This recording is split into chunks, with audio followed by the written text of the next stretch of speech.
Hi friends, welcome back. तो चलिए यहाँ पे हम बात करने वाले हैं इन्फोसिस शेयर के बारे में। तो देखिए यहाँ पे इन्फी के लिए काफ़ी ज़बरदस्त अपडेट निकल के आ रही है इनकम टैक्स डिपार्टमेंट से। तो ये पूरा न्यूज़ हम यहाँ पे कवर करने वाले हैं और साथ में ही मॉर्गन स्टैनली ने इनको जो टारगेट्स दिए हुए वो टारगेट्स भी एक बार हम रिव्यू कर लेंगे। और उसके बाद यह स्टॉक में आपको क्या करना है, आगे आने वाले दिनों में स्टॉक किस तरीके से मोमेंटम कर सकता है, क्या है जो गिरावट आई है लास्ट मंथ में, ये गिरावट और आगे कंटिन्यू रह सकती है, यहाँ पे स्टॉक आपका यहीं से अपसाइड भागने वाला है। तो पूरा यहाँ पे डिस्कशन कर लेंगे और साथ में ही वीडियो की लास्ट में मैं आपको एक स्टॉक बताने वाला हूँ जो आपका स्प्लिट होने वाला है 1:10 की रेशियो से, मतलब जिसके पास एक शेयर है उसको मिलने वाले हैं 10 शेयर। तो वीडियो अंत तक जरूर देखना और अगर अभी तक आपने हमारे चैनल को सब्सक्राइब नहीं किया तो प्लीज चैनल को सब्सक्राइब कर दीजिएगा और इस वीडियो को जरूर लाइक कर दीजिएगा। तो चलिए यहाँ पे शुरू करते हैं। सबसे पहले हम इसका एनालिसिस कर लेंगे। यहाँ पे मैंने मंथली टाइम फ्रेम का चार्ट लगाया हुआ है क्योंकि आपको समझने में आसानी हो इसलिए। तो यहाँ पे आप देख सकते हो कि जैसे ही स्टॉक ने ये लेवल का ब्रेकआउट किया, लगभग 810 820 का जो लेवल था उसका जैसे ही यहाँ पे ब्रेकआउट किया, स्टॉक ने अच्छा खासा हमें मोमेंटम दिया हुआ था और लगभग स्टॉक आपका 1800-1900 लेवल तक यहाँ पे पहुंच गया था। उसके बाद में आप देख सकते हो कि स्टॉक में लगातार 2 साल यहाँ पे हमें गिरावट ही देखने को मिली हुई है। और उसके बाद अभी रिसेंटली अगर आप देखोगे तो नवंबर दिसंबर से स्टॉक में हमें थोड़ी सी तेजी देखने को मिली हुई है और लगभग यहाँ पे एक पैटर्न बना रहा है आपका स्टॉक। ये आपका हो गया पोल और ये हो गया फ्लैग। तो कहीं ना कहीं ये जो स्टॉक है आपका bullish flag and pole pattern बना रहा था, जिसका हमें लगभग दिसंबर महीने में मंथली टाइम फ्रेम पे यहाँ पे ब्रेकआउट देखने को मिला है और फॉलो बाइंग भी यहाँ पे आई हुई थी जनवरी मंथ में। उसके बाद में यहाँ पे आप देख सकते हो कि मार्च मंथ में यहाँ पे तगड़ी सेलिंग हमें देखने को मिली पिछले मंथ में। तो अभी देखना ये है कि क्या ये किसी तरीके का रिटेस्ट हो सकता है या फिर स्टॉक अगेन डाउन साइड आ सकता है। तो कहीं ना कहीं ये जो अगर पैटर्न आप कंसीडर करोगे तो ये पैटर्न के हिसाब से यहाँ पे ये ब्रेकआउट हुआ और ब्रेकआउट के बाद अगेन रिटेस्ट के लिए आ रहा है। तो कहीं ना कहीं ये गिरावट नहीं है जो आपको दिख रही है, गिरावट हो रही है तो ये भैया ये गिरावट नहीं है, आप यहाँ पे गंदी तरीके से ट्रैप हो सकते हो। ये कहीं ना कहीं सिर्फ और सिर्फ एक रिटेस्ट लेवल है और यहाँ पे अगर स्टॉक आपका 1500 के आसपास अच्छा खासा सपोर्ट ले लेता है तो यहाँ से काफ़ी ज़्यादा प्रोबेबिलिटी है कि स्टॉक आने वाले दिनों में अगेन बड़ी रैली दिखा सकता है, क्योंकि लगभग कहीं ना कहीं ये 1500 का जो लेवल है काफ़ी स्ट्रॉन्ग सपोर्ट यहाँ पे निकल के आता है। थोड़ा सा 20 पॉइंट आप नीचे यहाँ पे थोड़ा सा स्लाइड भी हो सकता है, 1480 तक यहाँ पे जा भी सकता है, ऐसा नहीं कि जा नहीं सकता। लेकिन कहीं ना कहीं ये जो 1500 के पास वाली जो रेंज है इस स्टॉक के लिए काफ़ी तगड़ा सपोर्ट निकल के आता है, क्योंकि यही पहले इसका रेजिस्टेंस था और रेजिस्टेंस ब्रेक होने के बाद यहाँ पे अब यह बन चुका है सपोर्ट। तो यहाँ से अगर ये सपोर्ट लेता है तो मस्ट प्रोबेबिलिटी की स्टॉक आने वाली दिनों में हमें एक लंबी तेजी दिखा सकता है। चलिए अभी बात कर लेते हैं स्टॉक के लिए किस तरीके के न्यूज़ यहाँ पे निकल के आते हैं। तो चलिए सबसे पहले काफ़ी बड़ी न्यूज़ यहाँ पे निकल के आती है कि इन्फोसिस को इनकम टैक्स डिपार्टमेंट की तरफ से 6,329 करोड़ का यहाँ पे रिफंड मिलने वाला है। और कंपनी का ये कहना है, कंपनी ने खुद ऑफिशियली अनाउंस किया हुआ है कि ये जो रिफंड है ये रिफंड उनके Q4 के रिजल्ट में इंक्लूड होकर आने वाला है। तो कहीं ना कहीं काफ़ी ज़बरदस्त पॉजिटिव न्यूज़ है कंपनी के लिए और आगे आने वाले दिनों में आपको ये जो अमाउंट है उनके Q4 के रिजल्ट्स में इंक्लूड होके आएगी। देखिए ये जो अमाउंट है ना, ये अमाउंट किसी भी लिहाज से कम नहीं है। 6,329 करोड़ आप देखोगे तो कहीं ना कहीं इनका एक क्वार्टर का है नेट प्रॉफिट है। तो एक क्वार्टर का अगर नेट प्रॉफिट आप देखोगे तो लगभग इतना ही आपका 6,000 के आसपास में कुछ उनका आता है। तो उतना ही उनको रिफंड मिलने वाला है। मतलब इस साल इसके जो रिजल्ट आने वाले काफ़ी तगड़े रिजल्ट आपको देखने को मिल सकते हैं। प्रोबेबिलिटी इसी बात की ज़्यादा है कि ये स्टॉक आने वाले दिनों में अच्छी रैली दिखा सकता है। देखिए यहाँ पे एक और बड़ी बात है, जो मॉर्गन स्टैनली ने इनका जो ओवरवेट का रेटिंग था वो यहाँ पे बरकरार रखा हुआ है और यहाँ पे जो टारगेट्स दिए हुए हैं वो टारगेट्स लगभग 1750 के आसपास के स्टॉक के टारगेट्स है। तो कहीं ना कहीं 1750 के टारगेट मॉर्गन स्टैनली ने दी हुई है 2024-25 के लिए। और यहाँ पे एक और बात, बड़ी बात यहाँ पे कंपनी की तरफ से निकल के आ रही है कि कंपनी के जो Q4 के रिजल्ट है लगभग 18 तारीख को ये पोस्ट करने वाले हैं आफ्टर मार्केट हावर्स। और जो डिविडेंड है, डिविडेंड के लिए भी अनाउंसमेंट वो वहीं से कर लेंगे। जो 2024-25 का जो फर्स्ट डिविडेंड होगा वो डिविडेंड की अनाउंसमेंट भी लगभग उसी तारीख को हो सकती है। तो बने रहिएगा इस स्टॉक में अगर आप ऑलरेडी इन्वेस्टेड हो तो, क्योंकि जो टारगेट दिया हुआ है 1750 का टारगेट यहाँ पे मॉर्गन स्टैनली ने दिया हुआ है और कंपनी के लिए जो पॉजिटिव न्यूज़ है वो ज़्यादा यहाँ पे निकल के आ रहे हैं। तो देखना यह है कि कंपनी किस तरीके से मोमेंटम करता है।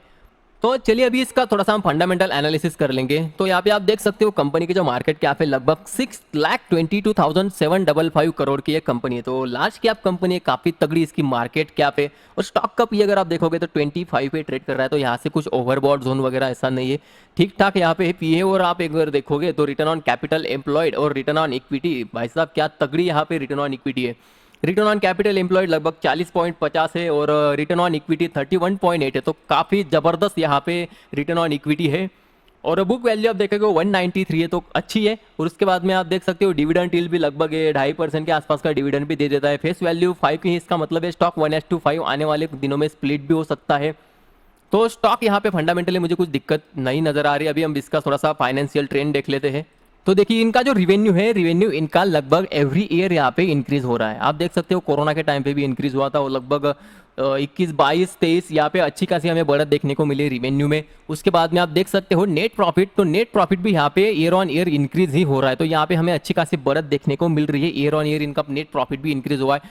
बात करते हैं अर्निंग पर शेयर, जो सबसे इंपॉर्टेंट है। तो अर्निंग पर शेयर भी इनका यहाँ पे ट्रेंड शो कर रहा है कि ईयर ऑन ईयर यहाँ पे भी हमें बढ़त देखने को मिल रही है और काफी अच्छी खासी यहाँ पे बढ़त हुई है।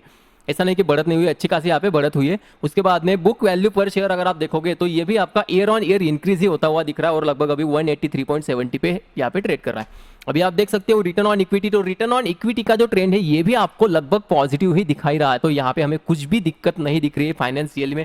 उसके बाद जो मेन इंपॉर्टेंट चीज़ आपकी है डेप्ट टू इक्विटी रेशियो, वो लगभग आपका जीरो है, मतलब जीरो डेप्ट कंपनी आप इसको बोल सकते हो। छोटा मोटा यहाँ पे डेप्ट हो सकता है, लेकिन लगभग अगर आप मार्केट कैप से या फिर उसके जो नेट प्रॉफिट है उनसे अगर आप कंपेयर करोगे तो यहाँ पे लगभग जीरो डेप्ट कंपनी है। तो फंडामेंटली भाई साहब कंपनी में कोई भी दिक्कत मुझे अभी तक यहाँ पे नजर नहीं आ रही है। बस इनका इशू ये था कि एआई की वजह से यहाँ पे हो सकता है क्योंकि इनके बिजनेस जो है जो ग्रोथ यहाँ पे हमें दिख रही थी तो वैसी ग्रोथ ना आए, ऐसा एनालिस्ट का यहाँ पे कहना था। लेकिन यहाँ पे हमें दिख रहा है कि रिवेन्यू में कोई यहाँ पे ड्रॉप नजर नहीं आ रहा है, ना ही नेट प्रॉफिट में हमें कोई ड्रॉप नजर आ रहा है। तो यहाँ पे उल्टा हमें इंक्रीमेंट ही नजर आ रही है। तो किस लिहाज से आप बोल सकते हो कि कंपनी यहाँ पे डाउन साइड, मतलब आगे आने वाले दिनों में कंपनी को बिजनेस नहीं है।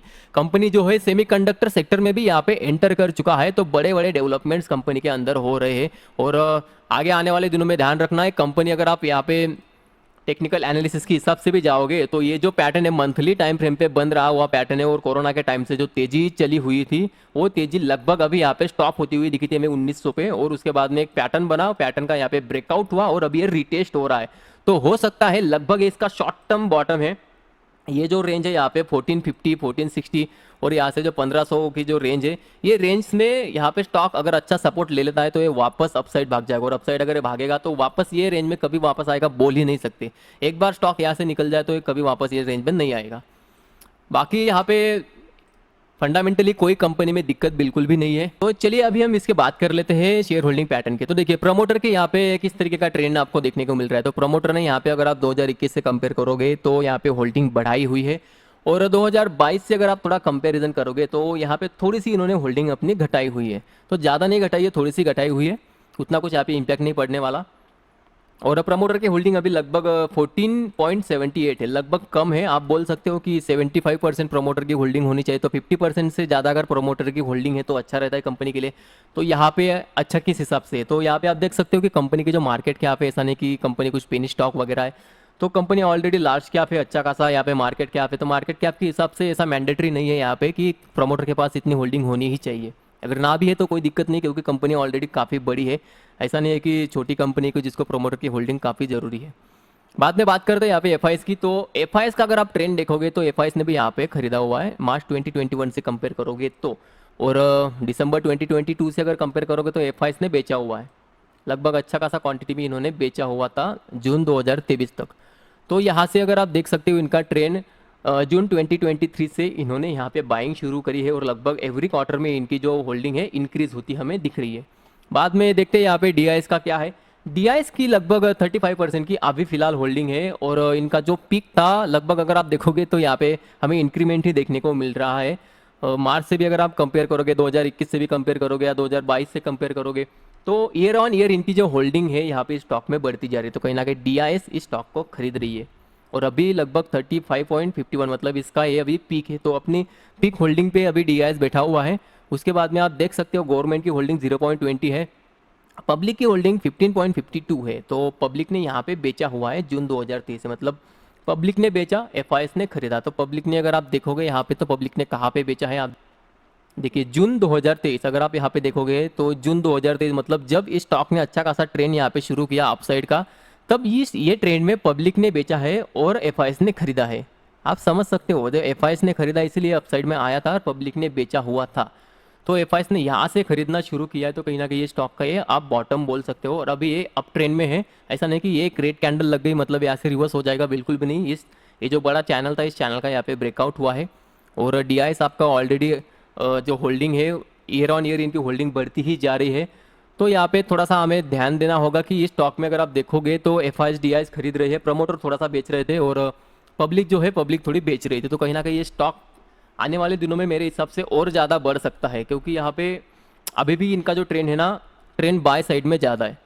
डीआईएस ने भी बेचना शुरू नहीं किया है, डीआईएस अभी भी खरीद रही है। और एफआईएस का देखोगे ट्रेंड तो जून 2023 से एफआईएस भी खरीद रही है, तो अभी इन्होंने बेचना शुरू नहीं किया है। तो चलिए आगे बढ़ते हैं। अभी इनके थोड़े लिक्विडिटी रेशियो के बारे में बात कर लेते हैं, current ratio and quick ratio, जो ऑलरेडी मैंने आपको डिस्कस किया हुआ है। तो करंट रेशियो, क्विक रेशियो दोनों भी इनका 1.90 के आसपास में है। तो कहीं ना कहीं एक से ज़्यादा इसका मतलब यह है कि कंपनी के पास जो एसेट्स है, एसेट्स ज़्यादा है, लाइबिलिटीज़ कम है। तो ये कंपनी के लिए अच्छा रहता है। एक से ऊपर करंट रेशियो, क्विक रेशियो रहना कंपनी के लिए अच्छा रहता है। तो यहाँ पे भी हमें कोई दिक्कत वैसे नज़र नहीं आ रही। तो ओवरऑल अगर फंडामेंटल एनालिसिस से अगर आप बात करोगे तो फंडामेंटली कंपनी में मुझे कोई दिक्कत वैसे नज़र नहीं आ रही कि जिसके कारण हम बोल सकते हैं कि कंपनी में ग्रोथ नहीं है। तो पोटेंशियल यहाँ पे कंपनी में है। कंपनी जिस तरीके से यहाँ पे खुद को डेवलप कर रही है, सेमीकंडक्टर सेक्टर में भी इन्होंने यहाँ पे एंट्री कर चुके हैं। तो कहीं ना कहीं आने वाले दिनों में यहाँ पे हमें अच्छी खासी तेज़ी देखने को मिल सकती है स्टॉक में। और जैसे कि 1750 का यहाँ पे ऑलरेडी मॉर्गन स्टैनली ने टारगेट दिया हुआ है। तो ऑलरेडी मॉर्गन स्टैनली भी यहाँ पे बुलिश है स्टॉक के ऊपर। तो देखते हैं आने वाले दिनों में स्टॉक किस तरीके से मोमेंटम करता है। बाकी अभी बात कर लेते हैं जो स्टॉक आपका 1:10 की रेशियो से यहाँ पे स्प्लिट होने वाला है, वो है आपका BTML। तो BTML जो है आपका 1:10 की रेशियो से यहाँ पे स्प्लिट होने वाला है। और इसकी जो रिकॉर्ड डेट है वो है लगभग 5 अप्रैल इसकी रिकॉर्ड डेट है। तो 5 अप्रैल को ये स्टॉक आपका स्प्लिट होने वाला है, तो ध्यान रखना स्टॉक के ऊपर। बाकी वीडियो अच्छी लगी हो तो प्लीज़ लाइक करिए, चैनल को सब्सक्राइब करिए। तो आज के लिए बस इतना ही, मिलते हैं नेक्स्ट वीडियो में।